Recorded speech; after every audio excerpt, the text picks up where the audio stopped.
Hello guys, இன்றைக்கி நம்ம பார்க்க போகிறது ரெசின் பூஜா பிளேட். இது சின்ன சைஸ் பீட்ஸ் வச்சு கணேஷ் மஞ்சள் குங்குமம் வைக்கிற மாதிரி. இதை நீங்கள் வளகாப்பு ஃபங்க்ஷனுக்கு ரிட்டர்ன் கிஃப்டாக கொடுக்கலாம். இது ரொம்ப க்யூட்டாக அழகாக இருக்கும்.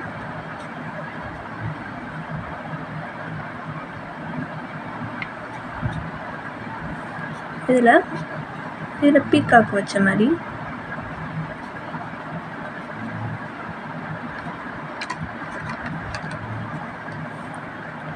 இது பெரிய சைஸ்.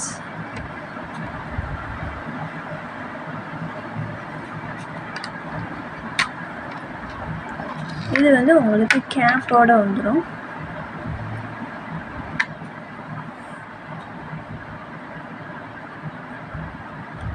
இந்த மாதிரி டிஃப்ரெண்ட்டான கிஃப்ட் ரிட்டர்ன் கொடுக்கணும்னு நினச்சா எனக்கு டிஎம் பண்ணுங்கள். தேங்க்யூ.